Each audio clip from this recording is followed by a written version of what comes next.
Welcome to Curvo of Science. Don't forget to subscribe. अस्सलाम वालेकुम बच्चों, 9th class physics new syllabus Punjab board 2025 और आज उसका जो चैप्टर नंबर 3 है उसका थर्ड लेक्चर हमने पढ़ना है, जिसमें हमने देखना है कि नॉन कॉन्टैक्ट फोर्स क्या होती है और उसकी जो टाइप्स हैं जो बुक में डिस्कस हुई हैं वो हमने देखनी है। इससे पहले जो हमने लेक्चर बनाया था उसमें हमने कॉन्टैक्ट फोर्स और नॉन कॉन्टैक्ट फोर्स में डिफरेंस देखा था और कॉन्टैक्ट फोर्स की जितनी भी टाइप्स डिस्कस हुई हैं वो सारी हमने देखी थी। अभी हम दोबारा से देखेंगे कि नॉन कॉन्टैक्ट फोर्स होती क्या है और फिर हम उसकी टाइप्स को डिटेल में डिस्कस करेंगे। सबसे पहली बात, नॉन कॉन्टैक्ट फोर्स, अगर आप इसके नाम में देखें तो यहां लिखा हुआ है नॉन कॉन्टैक्ट, जिसका मतलब है कि कॉन्टैक्ट की जरूरत नहीं है, यानी कि ऐसी फोर्स जिसमें किसी भी फिजिकल कॉन्टैक्ट की जरूरत नहीं होती। यानी मैं ये कह सकता हूं कि नॉन कॉन्टैक्ट फोर्स एक ऐसी फोर्स होती है in which there is no physical contact. तो किसी भी किस्म के फिजिकल कॉन्टैक्ट की यहां पर जरूरत नहीं होती, नो फिजिकल कॉन्टैक्ट रिक्वायर्ड। इसका मतलब यह है कि इस फोर्स को लगने के लिए टच करने की जरूरत नहीं होती। मिसाल के तौर पर ये एक मार्कर आप देख रहे हैं, अगर मैं इसको छोड़ूं तो ये नीचे चला जाता है, जमीन इसको अपनी तरफ खींच लेती है, यानी जमीन इसके ऊपर फोर्स लगाती है लेकिन इसको टच नहीं करती। आप देखें जमीन और इसके दरमियान हवा है, फासला है, और फिर भी जमीन इसको अपनी तरफ अट्रैक्ट कर लेती है, खींच लेती है, फोर्स लगा लेती है, यानी कि जमीन को इसके ऊपर फोर्स लगाने के लिए टच की या फिजिकल कॉन्टैक्ट की जरूरत नहीं है। तो पहली बात कि नॉन कॉन्टैक्ट फोर्स एक ऐसी फोर्स है जिसमें किसी भी तरह का फिजिकल कॉन्टैक्ट नहीं चाहिए। दूसरी बात बच्चे आपने ये याद रखनी है कि ये फोर्स किसी खास डिस्टेंस पे भी काम कर सकती है, इसलिए हमने इस फोर्स का नाम रखा है एक्शन एट अ डिस्टेंस। जैसे कि आपने देखा कि इस मार्कर को जब मैंने छोड़ा तो ग्रेविटी ने इसको नीचे खींच लिया। ग्रेविटी या ग्रेविटेशनल फोर्स डिस्टेंस से भी काम कर लेती है, टच करने की जरूरत नहीं होती। तो चूंकि नॉन कॉन्टैक्ट फोर्सेस किसी खास डिस्टेंस पे भी काम करती हैं, इनका नाम होता है एक्शन एट अ डिस्टेंस। इसी तरह आपने मैग्नेट्स में भी देखा होगा कि जब हम मैग्नेट्स को थोड़ा दूर रखते हैं तो वो तब भी अट्रैक्ट या रिपेल कर लेते हैं, यानी दरमियान में डिस्टेंस हो तो तब भी वो फोर्स काम करती है। यानी कि जो नॉन कॉन्टैक्ट फोर्सेस होती हैं वो किसी खास डिस्टेंस पे काम कर सकती हैं, इसलिए इन फोर्सेस का नाम होता है एक्शन एट अ डिस्टेंस। अगली बात बच्चे आपने इसमें याद रखनी है कि आपके पास जितनी भी नॉन कॉन्टैक्ट फोर्सेस होती हैं इनके साथ एक फील्ड एसोसिएटेड होती है, यानी ये फोर्सेस एक खास रीजन में काम करती हैं और जैसे ही हम उस रीजन से दूर जाते हैं तो ये फोर्सेस वहां पर काम नहीं करती। तो याद रखिएगा कि आपके पास नॉन कॉन्टैक्ट फोर्स के साथ एक फील्ड एसोसिएटेड होती है और चूंकि इसके साथ एक फील्ड एसोसिएटेड होती है हमने इन फोर्सेस का नाम रख दिया है फील्ड फोर्सेस। तो non contact force field forces होती हैं, यानी इनके साथ एक फील्ड एसोसिएट होती है। जैसे कि अगर ये मैग्नेट है मेरे पास तो ये मैग्नेट किसी खास डिस्टेंस पर ही काम करेगा। अगर वो मेरा ऑब्जेक्ट दूर चला जाएगा तो ये मैग्नेट ना तो उसको अट्रैक्ट करेगा ना रिपेल करेगा, यानी उसकी रेंज से बाहर हो जाएगा। उसकी रेंज एक फील्ड की सूरत में होती है और उसको कहते हैं फील्ड फोर्स। बच्चों अभी हमने देखा कि नॉन कॉन्टैक्ट फोर्स क्या है, इसमें 3 बातें बस आपने याद रखनी है। पहली बात, नॉन कॉन्टैक्ट फोर्स को लगने के लिए किसी भी किस्म के फिजिकल कॉन्टैक्ट की जरूरत नहीं होती, नो फिजिकल कॉन्टैक्ट रिक्वायर्ड। दूसरी बात कि ये action at a distance force होती है, यानी एक खास डिस्टेंस पे भी काम कर लेती है। और तीसरी बात आपने ये याद रखनी है कि हर नॉन कॉन्टैक्ट फोर्स के साथ एक फील्ड जुड़ी हुई होती है, यानी वो एक रेंज में काम करती है, उस रेंज से बाहर काम नहीं करती। तो वो जो उसकी रेंज होती है उसको हम फील्ड कहते हैं और इसलिए हम ये नॉन कॉन्टैक्ट फोर्स को कहते हैं फील्ड फोर्स। आपकी बुक में जो नॉन कॉन्टैक्ट फोर्सेस डिस्कस हुई हैं उनमें से कुछ के नाम हम यहां पर लिखते हैं। सबसे पहली जो नॉन कॉन्टैक्ट फोर्स आपकी बुक में डिस्कस हुई है that is the gravitational force. जमीन या दूसरे प्लैनेट्स एक दूसरे को जो अपनी तरफ अट्रैक्ट करते हैं उसको हम ग्रेविटेशनल फोर्स कहते हैं। दूसरी फोर्स बच्चे जो हमारे पास डिस्कस हुई है उसको कहते हैं इलेक्ट्रिक फोर्स, जो कि पॉजिटिव और नेगेटिव चार्जेस के दरमियान होती है। जैसे कि इलेक्ट्रॉन और प्रोटॉन के दरमियान जो अट्रैक्शन की फोर्स है वो इलेक्ट्रिक फोर्स होती है। बेटा तीसरी तरह की जो फोर्स डिस्कस हुई है उसका नाम हमारे पास है मैग्नेटिक फोर्स, जो कि आप बचपन में मैग्नेट्स के साथ खेलते भी थे, ये वो वाली फोर्स है। और आखिरी फोर्स जो नॉन कॉन्टैक्ट फोर्स डिस्कस हुई है वो 2 फोर्सेस के नाम इकट्ठे ही लिखे हुए हैं। ये नाम है स्ट्रॉन्ग एंड वीक फोर्सेस या strong and weak nuclear forces.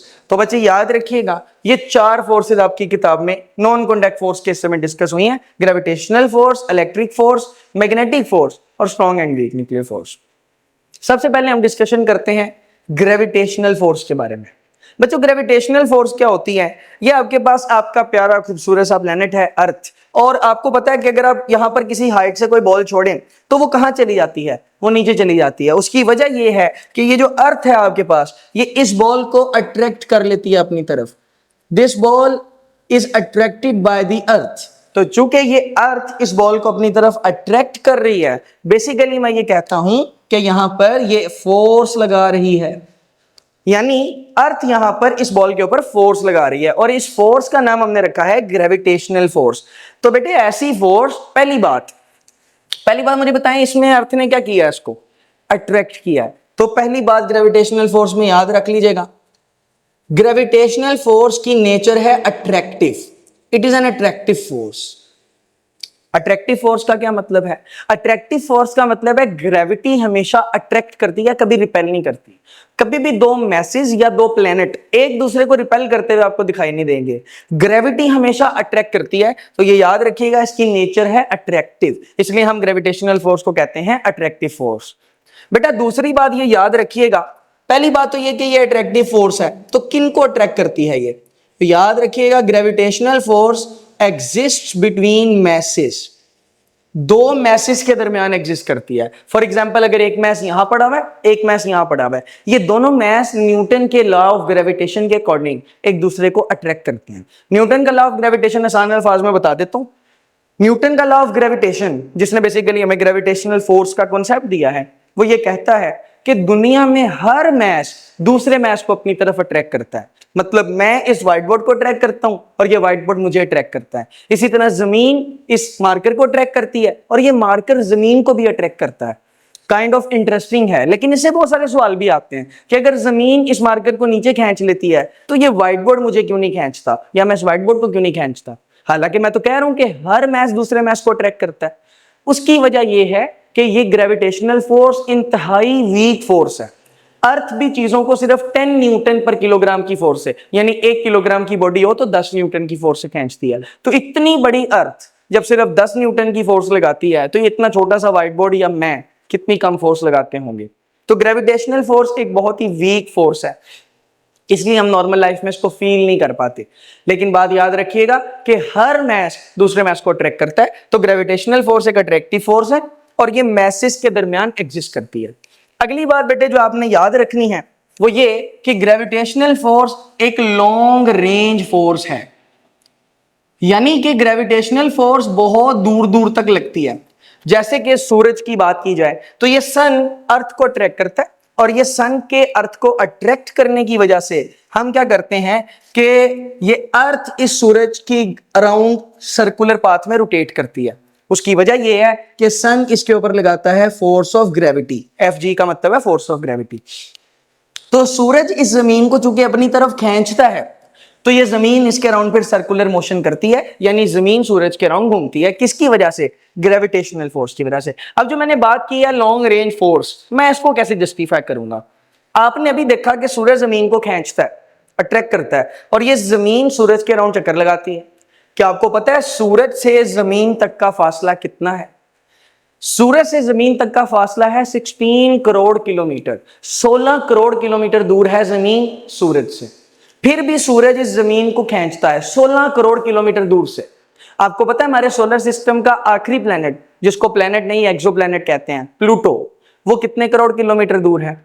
Pluto सूरज से 24 करोड़ किलोमीटर दूर है, फिर भी सूरज उसको अपनी तरफ अट्रैक्ट करता है और प्लूटो सूरज का चक्कर लगाता है। इसका मतलब है कि ग्रेविटी बहुत ही लॉन्ग रेंज फोर्स है, बहुत दूर तक लगती है। सवाल ये पैदा होता है कितनी दूर तक? एमसीक्यूज में याद रखिएगा कि अगर मैं आपको इसकी रेंज बताऊं, बच्चे याद रखिएगा इन्फिनिटी होती है। ग्रेविटेशनल फोर्स कभी खत्म नहीं होती, इतनी वीक हो जाती है कि फील नहीं होती, लेकिन जीरो कभी नहीं होती। ये बात याद रखनी है। इसकी रेंज होती है इन्फिनिटी। ग्रेविटेशनल फोर्स अगर आप स्पेस में चले जाएं तो इतनी वीक हो जाती है कि हमें फील नहीं होती। यानी अगर आप डीप स्पेस में चले जाएं तो डीप स्पेस में हमें ग्रेविटी फील नहीं होती, लेकिन वहां पर भी कुछ ना कुछ ग्रेविटी होती है, वो इतनी वीक होती है कि फील नहीं होती। तो gravitational force is a very very long range force. अगली बात बच्चे जो आपने याद रखनी है कि ग्रेविटेशनल फोर्स का फार्मूला क्या है। तो ग्रेविटेशनल फोर्स का फार्मूला है Gm1m2 डिवाइडेड बाय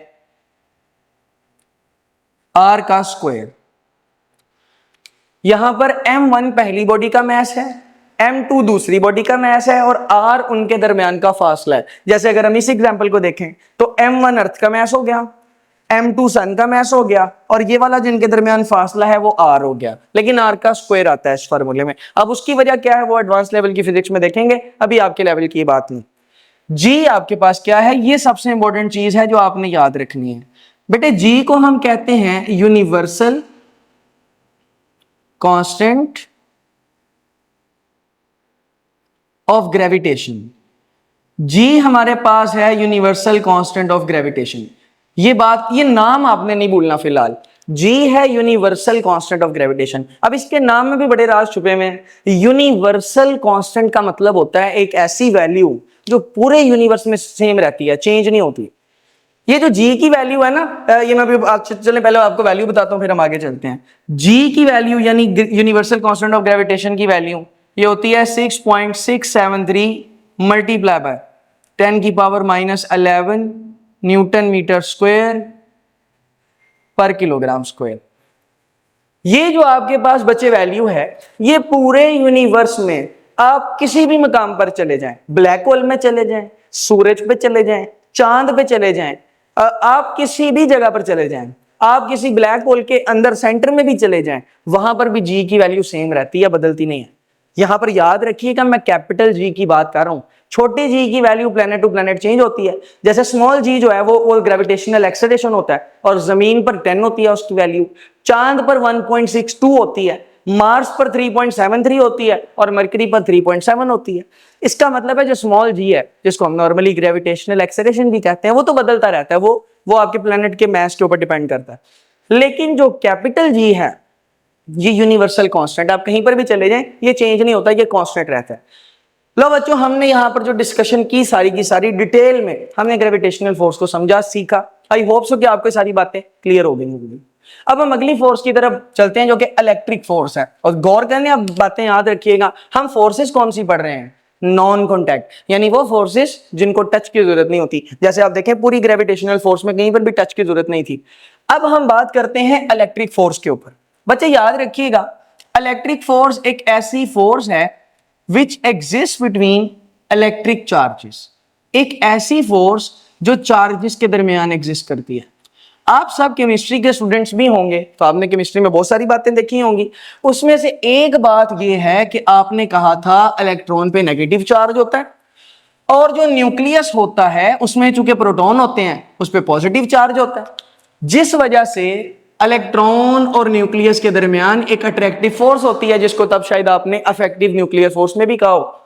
और इसी की वजह से ये इलेक्ट्रॉन इस न्यूक्लियस के अराउंड रोटेट करता है। उसकी वजह क्या है कि चार्जेस के दरमियान फोर्स है, पॉजिटिव और नेगेटिव चार्ज के दरमियान।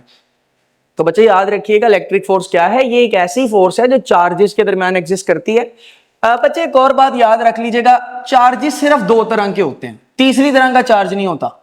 चार्ज या तो पॉजिटिव होता है या नेगेटिव होता है। पॉजिटिव चार्ज प्रोटॉन पे होता है, नेगेटिव चार्ज इलेक्ट्रॉन पे होता है। तो पॉजिटिव और नेगेटिव चार्जेस के दरमियान जो फोर्स लगती है ना, उसको कहते हैं इलेक्ट्रिक फोर्स। अभी इसके बारे में कुछ बातें, लेकिन उससे पहले मैं एक और बात बता देता हूं। ये जो इलेक्ट्रिक फोर्स है ना, ये एक लॉन्ग रेंज फोर्स है, ये बात आपने याद रखनी है। और ये ग्रेविटेशनल फोर्स से स्ट्रॉन्ग होती है, यानी ग्रेविटेशनल फोर्स तो वीक होती है, मैंने अभी आपको शो भी किया और समझाया भी। लेकिन जो इलेक्ट्रिक फोर्स है ना, ये जरा स्ट्रॉन्ग होती है। ग्रेविटेशनल बहुत ज्यादा स्ट्रॉन्ग नहीं होती, लेकिन दूसरे नंबर पे ये आती है बात। तो लॉन्ग रेंज फोर्स है। लॉन्ग रेंज का मतलब है कि ग्रेविटी की तरह ये भी बहुत ज्यादा लंबे डिस्टेंस पे लगती है। फिर वही बात, इसकी रेंज कितनी है? इन्फिनिट। इसकी रेंज भी इन्फिनिट होती है, तो इसकी रेंज भी इन्फिनिट होती है, ये भी इन्फिनिट डिस्टेंस तक लगती है। अब ना इलेक्ट्रिक फोर्स के बारे में दो प्रॉपर्टीज पता होनी चाहिए, बड़ी जरूरी बात है। दोनों प्रॉपर्टीज आपको अच्छे से याद होनी चाहिए और समझ भी आनी चाहिए। बच्चे पहली प्रॉपर्टी याद रखिएगा कि जो लाइक चार्जेस होते हैं, like charges they repel each other. अब लाइक चार्जेस का क्या मतलब है? क्या ये बहुत पढ़ने लिखने वाले चार्जेस होते हैं? नहीं बेटा, इसका मतलब होता है सेम। ये लफ्ज लाइक का मतलब होता है सेम। तो बेटे जो सेम चार्जेस होते हैं ना, वो एक दूसरे को रिपेल करते हैं। फॉर एग्जाम्पल, ये आपके पास एक पॉजिटिव चार्ज है, ये एक और पॉजिटिव चार्ज, ये दोनों पॉजिटिव सेम है, दोनों पॉजिटिव है ना, सेम है। तो ये वाला पॉजिटिव इसको कहेगा चल भाई तू इधर क्या करने आया, भाग यहां से। और ये वाला इसको कहेगा मैंने तो नहीं जाना, तू चला जाए यहां से। इसका मतलब है दोनों एक दूसरे को क्या करेंगे, रिपेल करेंगे। और सेम यही काम होगा कि अगर मैं यहां पर दो नेगेटिव चार्ज रख दूं, ये दोनों भी ऐसे ही कहेंगे, लेकिन ये थोड़े तमीजदार होते हैं तो उसको कहेंगे भाईजान थोड़ा सा उधर हो जाए, ये कहेगा नहीं भाई मैंने नहीं होना, तुम हो जाओ उधर। दोनों रिपेल करते हैं। तो याद रखिएगा कि जो सेम चार्जेस होते हैं वो एक दूसरे को रिपेल करते हैं। ये असूल बेटे याद रखना। दूसरा असूल बेटे आपने याद रखना है वो है अनलाइक चार्जेस के बारे में। अब वो क्या है, वो याद रखिएगा कि जो अनलाइक चार्जेस होते हैं वो एक दूसरे को अट्रैक्ट करते हैं। तो unlike charges attract each other. अब अनलाइक का क्या मतलब है, मतलब ये कोई नालायक है, मतलब पढ़ते लिखते नहीं है, ऐसा नहीं है। अनलाइक लफ्ज का मतलब है यहां पर डिफरेंट। तो बच्चे जो डिफरेंट चार्जेस होते हैं ना वो एक दूसरे को अट्रैक्ट करते हैं। जैसे कि अगर इस तरफ आपके पास एक पॉजिटिव चार्ज है और इस तरफ आपके पास एक नेगेटिव चार्ज है, तो आपके पास पॉजिटिव और नेगेटिव दोनों एक दूसरे को क्या करेंगे, अट्रैक्ट, क्योंकि ऑपोजिट है ना। तो जो डिफरेंट चार्ज होते हैं या ऑपोजिट चार्ज होते हैं वो एक दूसरे को अट्रैक्ट करते हैं। सो आई होप सो कि आपको इलेक्ट्रिक फोर्स की सारी बातें समझ में आ गई होंगी। इलेक्ट्रिक फोर्स एक ऐसी फोर्स है जो इलेक्ट्रिक चार्जेस के बीच में लगती है, लॉन्ग रेंज फोर्स है। लाइक चार्जेस रिपेल करते हैं और अनलाइक चार्जेस एक दूसरे को अट्रैक्ट करते हैं। बच्चे अब हम बात करते हैं मैग्नेटिक फोर्स के ऊपर। बचपन में आप सबने मैग्नेट के साथ तो जरूर खेला होगा, कभी उसको लोहे के दरवाजे से चिपकाया होगा, कभी लोहे के छोटे पीसे से चिपकाया होगा, और कभी दो मैग्नेट को आपस में चिपकाया होगा। अब मैं ना एक और बात आपको बता दूं चलें इलेक्ट्रिक फोर्स के बारे में। ये जो ग्रेविटेशनल फोर्स हमने पढ़ी है ना, ये अट्रैक्टिव होती है, ये सिर्फ अट्रैक्ट करती है, लेकिन इसकी नेचर अट्रैक्टिव भी है, रिपल्सिव भी है। यहाँ देखे ना, यहाँ रिपेल कर रही है, यहाँ अट्रैक्ट कर रही है। ये जो मैग्नेटिक फोर्स होती है ना, ये भी ऐसी होती है, ये अट्रैक्टिव भी होती है, रिपल्सिव भी होती है। यानी ये भी अट्रैक्ट करती है और रिपेल करती है। अभी कैसे वो हम आगे बढ़ते हैं, लेकिन उससे पहले याद रखिएगा मैग्नेटिक फोर्स क्या होती है। तो बच्चे याद रखिएगा मैग्नेटिक फोर्स एक ऐसी फोर्स है जो मैग्नेट्स लगाते हैं। मैग्नेट्स जो फोर्स लगाते हैं मैग्नेटिक फोर्स। अच्छा, अब किसके ऊपर लगाते हैं बेटा, दो चीजों के ऊपर मैग्नेट फोर्स लगाते हैं। मैग्नेट या तो दूसरे मैग्नेट के ऊपर फोर्स लगाएगा, मैग्नेट या तो दूसरे मैग्नेट के ऊपर फोर्स लगाएगा। यानी अगर आप किसी मैग्नेट के करीब दूसरा मैग्नेट रखें तो उसको अट्रैक्ट या रिपेल करेगा डिपेंडिंग अपॉन द पोल्स। अभी उसके बारे में बात करते हैं। या फिर मैग्नेट पोल किसके ऊपर फोर्स किसके ऊपर लगाएगा, मैग्नेट फोर्स लगाएगा मैग्नेटिक मटेरियल्स के ऊपर। अच्छा, अब ये मैग्नेटिक मटेरियल्स किस बला का नाम है बच्चे, याद रखिएगा हर वो मैग्नेट जो मैग्नेट से अट्रैक्ट होता है, हर वो मटेरियल जो मैग्नेट से अट्रैक्ट होता है वो मैग्नेटिक मटेरियल होता है। क्या लकड़ी मैग्नेट से अट्रैक्ट होती है, नहीं होती, तो वो मैग्नेटिक मटेरियल नहीं है। क्या पानी मैग्नेट से अट्रैक्ट होता है, नहीं होता, तो वो मैग्नेटिक मटेरियल नहीं है एक्सप्लिसिटली अगर देखा जाए। क्या लोहा अट्रैक्ट होता है, यस, तो वो क्या है, मैग्नेटिक मटेरियल। क्या निकल अट्रैक्ट होता है, यस, तो वो क्या है, मैग्नेटिक मटेरियल। क्या फेरस ऑक्साइड अट्रैक्ट होता है, यस, वो क्या है, मैग्नेटिक मटेरियल। क्या कॉपर अट्रैक्ट होता है, नहीं, कॉपर एक मेटल तो है लेकिन मैग्नेटिक नहीं है, यानी वो मैग्नेटिक मटेरियल नहीं है, वो मैग्नेट से अट्रैक्ट नहीं होती। तो यहां पर बातें याद रखिएगा। मैग्नेटिक मटेरियल से क्या मुराद है, आप इससे आयरन ले सकते हैं मुराद, आप इससे मुराद निकल ले सकते हैं, आप इससे मुराद फेरस ऑक्साइड ले सकते हैं। ये आपके पास मैग्नेटिक मटेरियल है, जिसका मतलब यह है कि अगर ये मटेरियल आ गए तो मैग्नेट उनको ट्रैक कर लेगा। These are called magnetic materials. बच्चे मैग्नेटिक फोर्स के बारे में अगली बात जो आपने याद रखनी है कि मैग्नेटिक फोर्स अट्रैक्ट भी करती है और रिपेल भी करती है। तो इट कैन बी अट्रैक्टिव और इट कैन बी रिपल्सिव। ये फोर्स अट्रैक्टिव भी हो सकती है और ये फोर्स रिपल्सिव भी हो सकती है, ये बातें याद रखनी है। अच्छा, अब ये ना, ये जो मैंने आपको चार्जेस के बारे में बातें बताई है ना, ये अब मैग्नेट के बारे में भी है। वो कैसे जी, वो याद रखिएगा कि लाइक यानी कि सेम, पोल्स रिपेल। अगर आप मैग्नेट के सेम पोल्स को आमने सामने रखें ना, वो रिपेल करते हैं। जैसे कि लेट्स से कि ये मेरे पास एक मैग्नेट है और आपको पता है हर मैग्नेट के दो पोल्स होते हैं, एक होता है नॉर्थ और एक होता है साउथ। तो मैग्नेट के दो पोल्स होते हैं, one is a north and the other one is a south. ये मेरे पास एक और मैग्नेट है, इसके भी दो पोल्स होंगे। लेट्स से ये नॉर्थ है और ये साउथ है। अगर आप गौर करें, मैंने इस वक्त नॉर्थ के आगे नॉर्थ रखा हुआ है, तो बेटा इस केस में ये दोनों रिपेल करेंगे। अगर आप सेम चार्जेस आमने सामने रख दें सेम पोल्स आमने सामने रख दें, वो एक दूसरे को रिपेल करने वाले।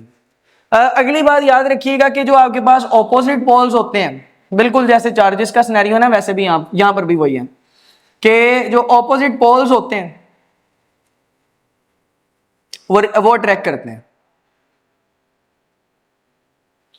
जिसका क्या मतलब है कि अगर ये मेरे पास एक मैग्नेट है और ये उस मैग्नेट का नॉर्थ पोल है, ये उस मैग्नेट का साउथ पोल है, और ये मेरे पास एक और मैग्नेट है, ये उस मैग्नेट का नॉर्थ है, ये साउथ है, तो अब देखें नॉर्थ के आगे कौन सा पोल पड़ा हुआ है, नॉर्थ के आगे पड़ा हुआ है साउथ, तो बेटे अब ये दोनों पोल्स करेंगे अट्रैक्ट। सो रिमेंबर कि जब भी सेम पोल्स होंगे वो रिपेल करेंगे, और जब भी ऑपोजिट पोल्स होंगे वो एक दूसरे को करेंगे अट्रैक्ट। So remember this. अब बेटे आखिरी जो फोर्स बताई है ना, वो उसका सिर्फ उन्होंने इंट्रोडक्शन दिया है, क्योंकि वो अगले आर्टिकल में हमने पढ़नी है, फंडामेंटल फोर्सेस ऑफ नेचर में पढ़नी है। तो अभी जो आपको उसके बारे में बताया गया वो सिर्फ यही है कि ये ऐसी फोर्सेस होती हैं जो काम करती हैं सब एटॉमिक लेवल पे, यानी इलेक्ट्रॉन और न्यूक्लियस के दरमियान होती है ये फोर्स, और न्यूक्लियस के अंदर होती है ये फोर्स, मतलब प्रोटॉन और प्रोटॉन के दरमियान स्ट्रॉन्ग न्यूक्लियर फोर्स होती है, और इलेक्ट्रॉन और प्रोटॉन के दरमियान वीक न्यूक्लियर फोर्स होती है। तो बस ये बात याद रखनी है कि ये वो फोर्सेज हैं जो सब एटॉमिक लेवल के ऊपर काम करती हैं। जी बच्चों, हमने आज नॉन कॉन्टैक्ट फोर्सेस को डिटेल में डिस्कस किया। आई होप सो कि ये फोर्सेज आपको अच्छे से समझ में आ गई होंगी। इनको नोट कीजिएगा, बुक से रीड कीजिएगा। आई होप कि आपको ये बड़े अच्छे से क्लियर हो गई होंगी। आज के लेक्चर में इतना ही, बहुत शुक्रिया, अल्लाह हाफिज। Thanks for watching. Subscribe to our channel. And don't forget to like and share.